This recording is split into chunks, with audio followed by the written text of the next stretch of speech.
Ser podcast. Jesús Callejo, una semana más, bienvenido de nuevo a Ser Historia. ¿Qué tal, Nacho? Bien hallado. Oigo música triunfal e imperial ahí de fondo. Qué maravilla. Nos hemos puesto nuestras mejores galas al estilo sí, nunca mejor dicho, porque va a estar relacionada con nuestro personaje, para hablar de Luis II de Baviera, el rey loco, con una leyenda negra detrás que luego abondaremos un poco en ella, que a mí me recuerda mucho a esa falsedad de locura relacionada con Juana la Loca, ¿no? Cuando un rey, un monarca, un príncipe es molesto, se dice que estaba loco. Pues sí, es lo que hicieron con él, efectivamente. Era un monarca no al uso, no le gustaba reinar, es lo malo que tiene un monarca, que le nombran rey a los 19 años y que además sus ideas iban por otros derroteros, ¿no? A ver, la verdad, en la época que le tocó vivir, en Baviera, en Austria, en fin, estaba en guerra con Prusia, había muchas rivalidades, muchas tensiones, y muchos consideraron que este no era el rey más adecuado precisamente para eso, para expandir sus fronteras, sino todo lo contrario. Al final perdió una de las guerras y perdió bastantes territorios. Pero sí es cierto que le denominan el rey loco. Dices, igual que la dijeron a Juana la Loca, que no lo estaba, pero bueno, es cierto que formaría parte de esa nómina de reyes, emperadores, que acabaron un poco trastornados, como Felipe V, como Jorge III de Inglaterra, Carlos VI de Francia, Iván el Terrible, que acabó como las maracas de Machín, en fin, tantos y tantos. En el caso de Luis II de Baviera, no fue una locura al uso, tal como la entendemos, sino más bien obsesiones que él tenía. Por eso le llamaban el rey loco, pero también le llamaban el rey cisne, le llamaban el rey del Grial, él se identificaba con Parsifal, porque dentro de esas dos obsesiones, una de ellas era construir palacios, y construir palacios de hadas, lo comentaremos también, porque incluso ha servido de logo para Walt Disney, pero estaba obsesionado también por las óperas de Wagner. Y Richard Wagner, que además fue muy amigo suyo, Luis II se convirtió en su mecenas, y gracias a Luis II, pues se puede decir que Wagner es lo que ha sido actualmente, porque sin su apoyo, Wagner a lo mejor hubiera caído en desgracia muchísimo tiempo antes. Entonces, claro, al ser considerado como el rey de los cuentos de hadas, una persona muy católica, evidentemente la época que le tocó vivir y por el entorno, pero es que a la vez era homosexual y en aquella época no se veía muy bien, pues en fin, estas consideraciones sexuales, entre otras cosas, porque un rey, un monarca, estaba obligado a tener descendencia. Pues eso, le presentan a su prima, porque allí todos eran primas, como sí, la presentan a su prima Sofía Carlota. Con Sofía Carlota, a los pocos meses, pues hay la ruptura del compromiso matrimonial porque no se ve con esta mujer, para nada. Claro, dentro de ese ambiente es el que nos tenemos como ver. Un rey que no quería ser rey, una persona que vive más en un mundo paralelo que en el mundo real, alguien que estaba obsesionado por Wagner y por todas las óperas de Wagner, y acuérdate que las óperas de Wagner están basadas también en la mitología germana. Entonces, claro, tenía más la mente en otro tipo de obsesiones, a pesar de que estamos hablando de un personaje muy listo. De hecho, hizo varias invenciones que luego comentaremos. Era una persona tímida, era muy sensible, está claro, muy ingenua en algunos casos, bastante trastornados en otros momentos de su vida, pero un inventor de primera y alguien que hizo que la monarquía tuviera otro cariz, tuviera otro sesgo diferente. Pero claro, al final esos trastornos mentales, que evidentemente los tenía, pues acabó como terminó, pues de una mala manera y de una forma muy abrupta, también una vida muy breve. De hecho, si hubiera vivido mucho más, pues desde luego hubiera conseguido muchos más logros. Pero no estaba bien visto por su familia, no estaba bien visto por por su ejército, ¿no? Por los militares, que no le veían como una persona con carácter, y estaba bien visto por quién, pues eso, por sus primas y sobre todo por Sisi, que también era su prima. De hecho, Sisi a él le llamaba Águila y Luis II de Baviera a su prima Sisi la llamaba Gaviota. O sea que ya con estos términos, imagínate en el cuento de hadas que ellos vivían, tanto Sisi como Luis II de Baviera. Ese es el entorno en el que se distinguió su corto reinado. Bueno, corto reinado, él nació en 1845, ¿no? Y falleció en 1886, murió joven, con apenas 40 años. Era un tipo muy alto, además, más de 1,90, sí. 1,93 creo que medía, muy guapo, muy atractivo. Pero no para las chicas, para los chicos, y eso es lo que no gustó en aquella época. Luis II de Baviera. Jesús Callejo, tenemos preparado el teclado de nuestro cronovisor. ¿Cuál es la fecha que nos propones esta semana para viajar en el tiempo? La fecha es el 22 de mayo de 1866.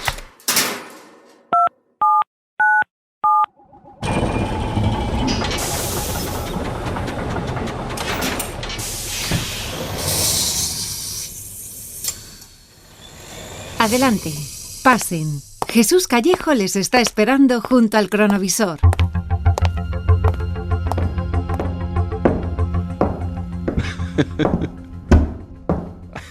¿Dónde estamos, Jesús? Yo intuyo que este joven veinteañero de 1,90 que a mí me saca medio palmo, es pues Luis de Baviera, pero ¿quién es el otro que no lo identifico?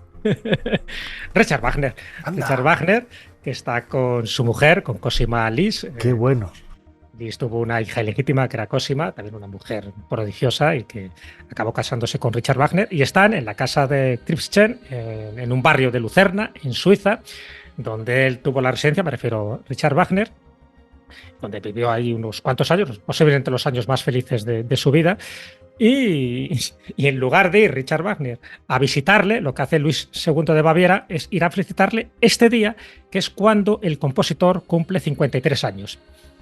Pero es que este día, en mayo de 1866, no es un día cualquiera. Es un día en el que se está produciendo una batalla muy importante para Austria y para Baviera, ¿no? Y también para Prusia, porque son los dos contendientes que ya desde entonces ya estaban con problemas territoriales, con una serie de problemas, pues ya te puedes imaginar, políticos en los que solo ven una salida, que es la guerra. Y esa guerra donde Prusia tiene un mayor ejército que tienen los austriacos y, por supuesto, Baviera es uno de los fortines principales y al final acaba cayendo porque no son capaces de defender esos territorios. Este conflicto austro-prusiano que desemboca en esta guerra alemana, de hecho la llaman la Guerra de las 7 Semanas, justo se está desarrollando en el momento que Luis II de Baviera, lo digo para que veas un poco en el entorno en el que se mueve, en lugar de estar con sus tropas, en lugar de estar dirigiendo alguna de estas batallas importantes, se va a ver a su querido Richard Wagner a su casa de Lucerna. Eso no fue bien visto.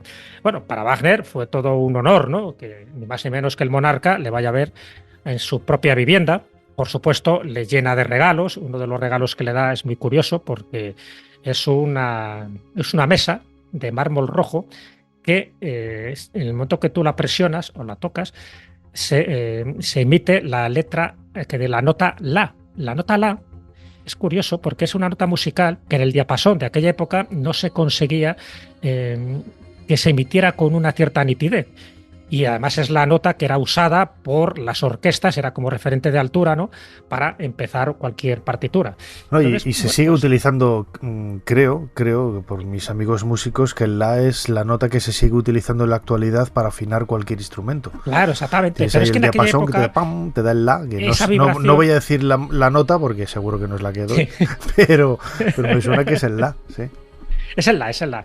Y en aquella época y ahora, pero es que en aquella época el La, ya te digo, no estaba bien definida esa vibración para todas las orquestas. Entonces, bueno, pues no se le ocurre otra cosa, como buen inventor que era, pues encargar que se construyan 6 mesas de mármol rojo que se afine en el momento que tú tocas con unas dimensiones muy características, muy concretas, que en el momento que golpeabas la mesa daba la nota La. Bueno, pues es uno de los regalos, por ejemplo, que le hace a Wagner, que por cierto, en 1878, cuando se casa Alfonso XII con María de las Mercedes de Orleans, cuando se casa en Sevilla, le entrega también una de estas mesas, que estaría bueno que se buscara, porque una de estas mesas del La estaría en España, ni más ni menos. Bueno, ¿qué ocurre? Pues que hay Luis II de Baviera, en el momento que estamos ahora, ves que están hablando, en fin, están entregando estos regalos, están comiendo. Por cierto, Luis II de Baviera es buen comilón, le gustaba la gula, pero empiezan a hablar de sus problemas políticos. Hay que tener en cuenta que Wagner había sido desterrado de Múnich el año anterior, precisamente por injerencias políticas, y que Luis II de Baviera, en el lugar de estar en su sitio, comandando las tropas, en este caso de Austria, pues está departiendo amigablemente con Richard Wagner y con Cosima Lis. Entonces, en este momento es cuando empiezan a hablar de política. Luis II de Baviera se ha ido con uno de sus amigos más íntimos, con Paolo, y entre Richard Wagner y Paolo le intentan desanimar a Luis II de Baviera porque quiere abdicar. Él se considera que no es un rey propicio, que no está a la altura de las circunstancias, y menos en esta guerra de las 7 semanas que están manteniendo con Prusia, donde ya te digo que se pierde la guerra, tiene que dar una indemnización tremenda, ¿no?, de 30 millones de florines por indemnización de guerra, y además tiene que ceder muchos territorios. Entonces él se empieza a dar cuenta de que no vale para esto y quiere abdicar. Entonces tanto su amigo Paolo como Richard Wagner, que le admira, e incluso algunos dicen que tuvieron una relación mucho más íntima, le intenta desanimar de que no abdique. Dice, tú no tienes que abdicar, porque si abdicas, dice, el que va a llegar va a ser mucho peor y posiblemente haga las cosas no como tú quieres, que en el fondo lo que quería es, pues, un mundo de paz, de amor, de flores, en fin, un poco el mundo de las hadas en el que estaba acostumbrado a vivir. Y es una reunión muy importante en este cumpleaños, en estos 53 años que está cumpliendo Richard Wagner, precisamente para que Luis II de Baviera no abdique. Desde ese momento vuelve otra vez a su palacio, a muchos de los palacios que él tenía. Él nace en el palacio de Nymphenburg, en Múnich, pero ya sabes que su gran palacio, el que le encanta, el que realmente sirve un poco de referencia y de morada como Castillo de las Hadas, es el de Neuschwanstein, ¿no?, que es el que estaba construyendo en los Alpes bávaros. Este es el momento en el que se da cuenta que tiene que seguir gobernando. Los ideales del monarca deberían de chocar con la realidad, tarde o temprano. La segunda mitad del siglo XIX. En el mundo mandan el dinero y la prepotencia. Se produce el vertiginoso desarrollo de la industria. Las guerras sacuden a Europa. Las instituciones democráticas del poder restringen las facultades del rey y la predominante indiferencia hacia la cultura y las artes rechaza cuanto no promete beneficios políticos o materiales directos. Los planes de Luis II, que prometían el crecimiento y la recuperación del Estado y la cultura, chocan con la resistencia de un mundo viejo que se opone a los cambios. Múnich no necesita el nuevo teatro ni la escuela de música. La burguesía y el gobierno se mostraban disgustados por la amistad del músico y el rey. Acosado e insultado por la prensa, Wagner se marcha de Alemania. A Luis II le duele hondamente la separación con el amigo y maestro. En una de sus cartas a Wagner dice: «Oh, cuán pobres y vulgares son muchas personas. Sus vidas giran en torno al estrecho y apretado círculo de su fea cotidianidad». Atormentado por las dudas y las desilusiones, al considerarse incapaz de mejorar mínimamente este mundo, Luis II estuvo a punto de abdicar al trono, pero entiende que no puede rendirse tan fácilmente. La política nunca ha sido su máxima prioridad. Ha superado esta crisis. Decide que su trayectoria pasará lejos de los pasillos de su residencia real en la capital, lejos de los despachos de poder, de recepciones y bailes. Deja su crisis atrás. El rey es atraído por los Alpes, donde pasó su infancia, por la belleza de lagos y bosques. Abandona Múnich y se traslada a la tierra de su infancia, alejado del trajín político y urbano. No era escapar de la realidad. Siguió prestando una atención fija a los asuntos del Estado. Sin embargo, Luis II considera que él como rey podría hacer mucho más allí, desde su tierra, donde todo le recuerda a sus sueños e ideales. En pleno siglo XIX, Luis sueña con construir un castillo de caballeros, castillo como símbolo de lealtad a los ideales del bien y la justicia. Cuando en el siglo cruel se devalúan los ideales, en el mundo siempre surge la necesidad de recuperar su antigua importancia y valor. Y estos muros seculares despiertan miedo y amor, la devoción de corazones, evocan días del pasado, y estas tumbas donde yacen los héroes ajenos al olvido, y cuanto hoy sucumbe en ruinas, de ti espera su pleno renacer.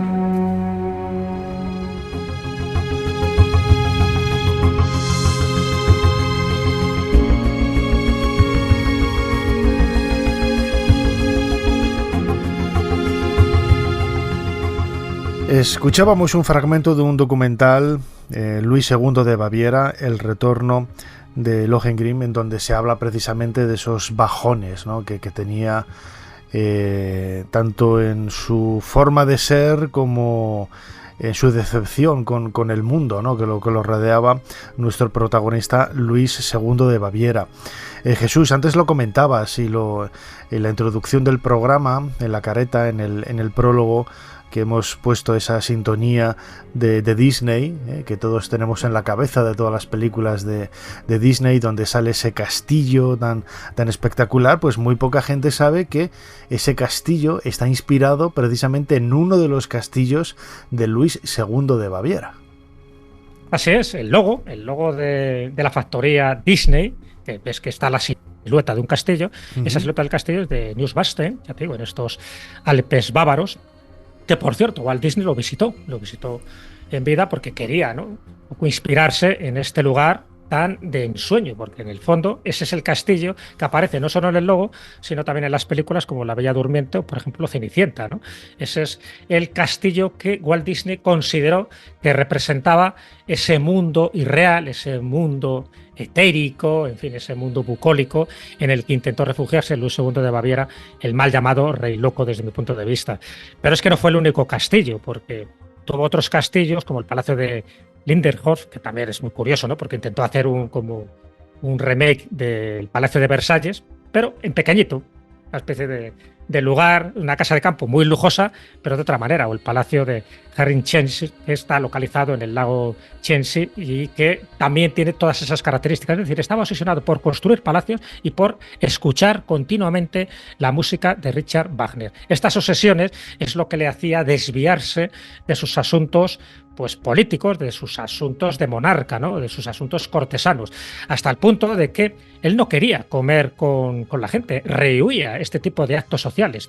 Claro, tú imagínate un monarca que no quiere hablar con la gente, que no quiere debatir asuntos políticos de primera necesidad, como era esta guerra en la que se vio inmiscuido contra Prusia. Claro, lo llamativo es que él no le gustaba reunirse con los asesores, con los políticos, pero luego sí que tenía una cercanía muy grande con sus súbditos, con la gente de la calle, y era muy generoso, que es algo que llama la atención, ¿no? Y también tenía ese aspecto más ecologista, ¿no?, de negarse a que el tren pasara por algunas montañas, por algunos lugares, porque decía que iba a estropear la naturaleza, como así ha sucedido, ¿no?, con el paso del tiempo. Fue pionero en oponerse, ¿no?, a la construcción o mejor dicho, a la imposición industrial en algunos lugares con una naturaleza increíble, como sucede aquí en Baviera, en el centro de Europa, ¿no? Sí, desde luego, fue pionero en muchísimas cosas y adelantado también a cuestiones tecnológicas, porque no estamos hablando de una persona ecologista que rehuyera de la tecnología que había en aquel momento, todo lo contrario. Es cierto que tenía esa concepción bucólica de la naturaleza y por lo tanto había que protegerla, y de hecho sus castillos intentan como un poco asimilarse al propio paisaje, ¿no?, camuflarse en ese paisaje. No quería hacer algo de hormigón o algo de ladrillo o de piedra que resultara distorsionante con el propio entorno de la naturaleza. En ese sentido, claro que le gustaba mucho que se recogiera un poco ese carácter un poco agreste que tiene la propia naturaleza. Pero no olvidemos que también era cazador, o sea, quiero decir que era ecologista, pero no tenía ningún tipo de problema en comer unos cuantos venados bien asados, ¿no? O sea, que tampoco intentemos idealizar a la figura, como dicen, ay, qué bien, ¿no?, que este hombre, sí, pues era todo amor. No, era un personaje de su época, evidentemente, con unas formas de entender el mundo y entender la realidad de manera distinta. Pero, por ejemplo, lo que te decía, cuando él tenía que comer en actos sociales, porque no le quedaba más remedio, porque venía el embajador de determinados países, colocaba un centro de flores en el medio para que no se le viera, para que no le vieran a él tampoco, y él ver a los comensales. Estaba como escondido. De hecho, le gustaba la buena comida, y algunos dicen que fue un glotón, porque es verdad que no se privaba de nada, pero almorzaba a las 6 de la mañana y prefería no tener gente nunca alrededor. ¿Y qué es lo que intentó hacer para eso? Pues construir una mesa retráctil. Me explico. Estamos hablando de sus famosos palacios, ¿no?, donde tenía todo tipo de artilugios y de modernidades. Entonces, lo que hacía es que había como un dispositivo dentro del comedor que bajaba como un ascensor, ¿sabes? Entonces la comida se le preparaba abajo y luego este ascensor subía Y este dispositivo mecánico de levantamiento, pues aparecía su mesa llena de manjares. Una vez que terminaba, la mesa volvía a bajar y no tenía por qué ver a los sirvientes, no tenía por qué estar viendo al resto de la gente. Y luego se volvía a bajar o a subir en función de las necesidades culinarias que tuviera este monarca. Bueno, esto es algo innovador. Hasta ese momento nadie había visto una mesa retráctil que subiera y bajara por el comedor a través de este tipo de ascensor hecho con poleas, evidentemente, ¿no? También también se decía que como no le gustaba comer con gente, a veces colocaba estatuas, ¿no? Para que la acompañaran en las comidas. Claro. A mí me parece buenísimo. ¿Te imaginas? Ahí detrás de la estatua, ya no me ves. Sí. Qué gracia. No. Tenía este tipo, claro. Esto te puedes imaginar que no es que sea una locura, era para mí una excentricidad. Pero, claro, sí. Pero no lo veían con buenos ojos, no sabemos bien por qué, pero no lo veían con buenos ojos, ¿no? Pero, por ejemplo, él tuvo el primer teléfono móvil de la historia. Es verdad que solo tiene una cobertura de 6 metros, pero tenía un teléfono móvil. Él tenía también otro teléfono donde la conexión solo alcanzaba hasta la ciudad vecina, pero tenía un teléfono en aquella época. Tenía también una calefacción central, que a través de una serie de tuberías, por cierto, inspirado en la calefacción central que en su época inventó Leonardo da Vinci. Bueno, pues él lo utilizó para su castillo. Bueno, este tipo de cosas llama mucho la atención, pero es que era muy innovador, era muy imaginativo, era muy creativo. Por ejemplo, Luis II tampoco pasaba frío cuando iba a la gruta artificial de Venus, que estaba junto al palacio de Lindenhof, y porque las estalactitas había estufas de azulejos incrustadas, de tal forma que cuando él iba visitando la gruta artificial de Venus no pasaba frío porque las estalactitas emitían calor. Un sistema, ya te digo, bastante revolucionario para conducir el aire caliente a todo ese tipo de lugares. Es decir, en el fondo lo que él intentaba era representar un escenario wagneriano, porque le encantaba. De hecho, todos los festivales de Bayreuth es gracias a Luis II de Baviera que lo financió. Si no, hubiera sido imposible, ¿no?, construir aquello con tanto dinero. Una de las cosas que le acusaban, por cierto, sus coetáneos y su propia familia, era de dilapidar el dinero. Porque, hombre, en lugar de destinarlo pues a los usos de la gente, porque a él sí que era muy cariñoso y muy generoso. Es verdad que era una persona muy generosa que siempre daba regalos, pero una cosa es que era regalos a familias, en fin, a establecimientos comerciales y tal, y otra cosa es que mucho de ese dinero se destinara precisamente para reformas urbanísticas y cosas similares en Baviera. Eso el tío pasaba porque no le interesaba para nada este tipo de asuntos. Entonces tenía esa dicotomía. Por una parte era una persona muy atractiva físicamente, pero también su personalidad, pero por otra parte muy retraída, es decir, que era más raro que un perro verde, donde tú tenías que acercarte con una serie de discreciones posibles porque no le gustaba el contacto con la gente, como tal, me refiero al contacto directo, ¿no? Pero sí, sin embargo, pues tenía cantidad de idilios con algunos soldados, por ejemplo, de su guarnición, y lo más curioso, y esto es una anécdota muy llamativa, ¿no?, porque como Luis II era muy apasionado de la música de Richard Wagner, pues ¿qué hacía? Que escenificó más de 200 funciones operísticas privadas para el rey, privadas para él. Pero claro, él decía, si yo estoy en el teatro, yo solo, como que queda un poco soso. Y entonces hizo llenar la platea con todos los soldados que él tenía a su disposición, pero claro, como los soldados se aburrían como ostras, porque no entendían primero la música de Wagner, y segundo, estaba prohibido mirar al rey. Entonces tenía que mirar para otro lado que no estuviera el rey. ¿Qué ocurría? Que se dormían todos, pero era un acto de servicio. Y la única condición que les puso Luis II de Baviera a estos soldados, que les obligaba a asistir a las óperas de Wagner, es que no roncaran. Mientras no roncaran, se podían quedar. Los soldados encantados porque eran horas de servicio y también las cobraban. El propio Lindenhof, acogedor y minúsculo, recuerda más bien un chalet de lujo que una residencia real. La estatua ecuestre del rey de Francia, Luis XIV, deja entender a quién estaba dedicado el castillo. El Rey Sol era para Luis un ejemplo de monarca ilustrado, de soberano que veía en el fomento de las artes, música, teatro y danza, la potencia que daba el nuevo impulso al desarrollo del Estado. Rodeado de los símbolos del siglo de oro, Luis II seguía atentamente todo cuanto pasaba en el Estado, aprobaba leyes, firmaba decretos y nuevas designaciones. En sus disposiciones, fuese la prohibición de construir nuevos ferrocarriles en las montañas para no afectar a la naturaleza, o bien su apoyo a la nueva ley de seguros médicos para la población, el rey se manifestaba como un gobernante sabio que pensaba en el bien de su país y de su pueblo. Herrenchiemsee, otro castillo del rey Luis II, Se encuentra en una isla y es absolutamente idéntico al Palacio de Versalles, del rey Luis XIV de Francia. El acabado interno del ala septentrional del castillo quedó sin concluir, pero viendo hoy esta obra de albañilería, podemos imaginarnos cómo se encarnaban los sueños del rey de Baviera. El dios del sol, Apolo, nos recibe a la entrada. Los 4 puntos cardinales, 4 elementos, dioses y héroes del mundo antiguo, símbolos de la masonería, el significado recóndito de imágenes y símbolos, el vínculo entre épocas y tiempos. A cada uno el castillo contará tanto cuanto éste sepa comprender. Hoy, tal y como hacía el rey hace más de 100 años, podemos ver desde el Salón de los Espejos del castillo los últimos rayos del sol poniente. El tiempo parece haberse paralizado en esta isla, o como si llevase con nosotros cierto fuego misterioso nacido de los designios del monarca. Detrás, en los rincones, pululan las tinieblas, y miro pensativo a la ventana soñando que a lo lejos, donde el horizonte se apaga, de pronto reluciese la urbe oriental en rojo, y con su belleza inesperada, impensable, rompiese nieblas, cual fuegos brillantes.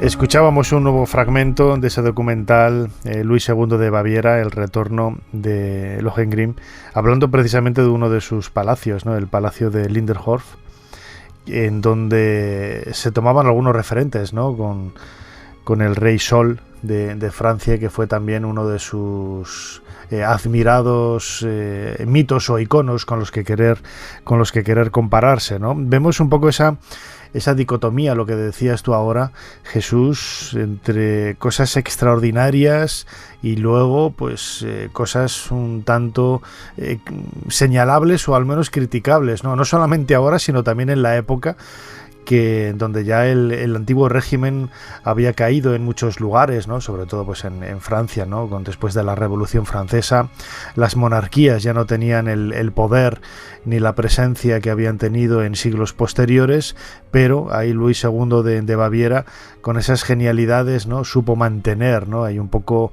la llama encendida, y muchas de esas excentricidades es la que le hicieron, ¿no? Pensar que a muchos que estaba loco, incluso se le llegó a diagnosticar esquizofrenia, ¿no? Uno de los psiquiatras, uno de los médicos que estaba con él, y precisamente de un poco de toda esta historia está rodeada su muerte, ¿no?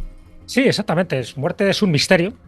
Es un misterio, como también la muerte de Caravaggio, cuando le dedicamos un cronovisor. Uh-huh. Y queda muy bien reflejada en una película que, por cierto, recomiendo, que es la de Luchino Visconti. Luchino Visconti tiene una película que se llama Ludwig, una película del año 1973, ya tiene sus añitos, pero que merece la pena un poco redescubrir esta película, porque ves ese carácter un poco egocéntrico, pero también melancólico que tenía este monarca. Y claro, los últimos años, pues después de esto que estamos comentando, pues te puedes imaginar, las sospechas, los rumores sobre él, pues eran muy habituales, ¿no? El rey está loco, hay que hacer algo, este hombre pasa de Baviera y pasa de todo, ¿no? Y efectivamente no pasaba, pero sencillamente había que diagnosticarle una enajenación mental para separarle, ¿no? del poder. Y entonces, pues en 1886 es lo que se hace, ¿no? Hay un informe médico donde se le declara que tiene una enajenación mental y se le declara incapaz para gobernar. Entonces, a la fuerza, lo que se hace, bueno, por supuesto hay una regencia, en este caso es el príncipe Leopoldo de Baviera el que asume la regencia, y a la fuerza a Luis II le llevan al castillo de Neuschwanstein, que era su castillo, que era su residencia, que era su pequeño paraíso, pero como ahí él está muy a gusto y como ahí todavía tiene sus influencias, sus poderes y sus contactos, se le lleva y se le interna al castillo de Berg, que estaba cerca, pero sin esas comodidades, por supuesto, y sin esos contactos que él tenía. Fíjate, se le lleva el 12 de junio de 1886, todo va muy rápido, todo ocurre muy rápido. Y el 13 de junio, al día siguiente, es cuando se produce su muerte, pero su muerte de una forma muy rara, ¿no? Porque él va a hacer un paseo en barca por el lago de Starnberg, que está en Baviera, a unos 25 kilómetros de Múnich. ¿Y con quién hace ese paseo? Lo hace con su vigilante, pero además su psiquiatra, es decir, el psiquiatra que hizo el informe declarándole loco, que era el doctor Bernard von Guden. Claro, pensaron en la corte que mejor que estuviera con el psiquiatra durante estos días, pues para ver un poco cómo iba y sobre todo para hacer informes y corroborar que realmente el monarca estaba loco, ¿no? Pero claro, es que en ese día, el 13 de junio, es cuando se produce un accidente donde no saben muy bien qué pasó porque solo estaban ellos dos en la barca en medio del lago y los dos mueren ahogados. ¿Qué ocurrió? Hubo una pelea, hubo un incidente, hubo una zozobra de la barca porque hubo ahí alguna ola asesina. No lo sabemos, podemos especular, pero te doy un dato muy significativo.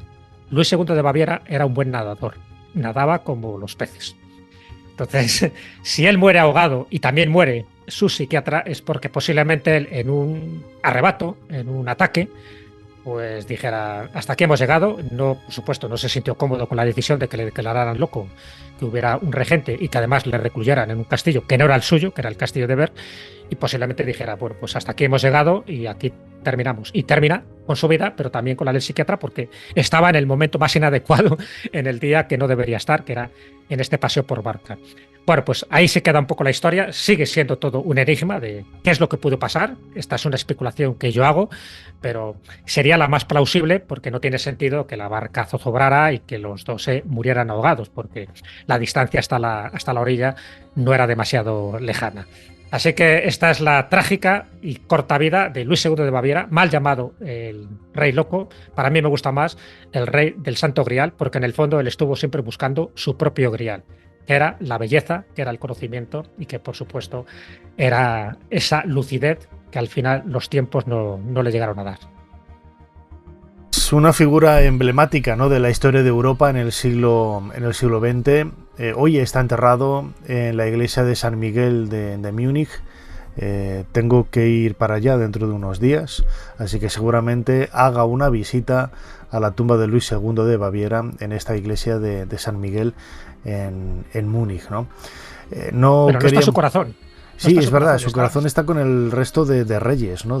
Exactamente, reposa junto a la iglesia de, bueno, se llama así, la iglesia Imagen Milagrosa de Atontin, que no sé exactamente dónde está, pero me imagino que no pillará muy lejos, pero su corazón quiso que estuviera allí refugiado en otro lugar distinto de San Miguel de Múnich. Así que intenta hacer la visita a los dos lugares, para reconstruir sobre todo a Luis II de Baviera. Así lo haremos. Luis II de Baviera, esa persona que inspiró algunas de sus construcciones, ¿no?, esos palacios maravillosos de ensueño de Disney, y que su vida también intentó ser de alguna forma una vida de ensueño, pero al final se convirtió en una vida atormentada por la política, por la gente que lo rodeaba, por las situaciones, el contexto sociopolítico y bélico del momento, en la que quizás todos esos elementos le sobrepasaron.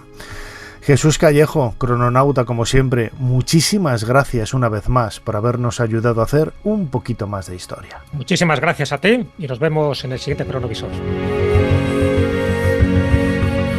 Suscríbete a Ser Historia. Todos los episodios y contenidos adicionales en la app de Cadena Ser y en nuestros canales de Apple Podcast, Spotify, iVoox, Google Podcast y YouTube.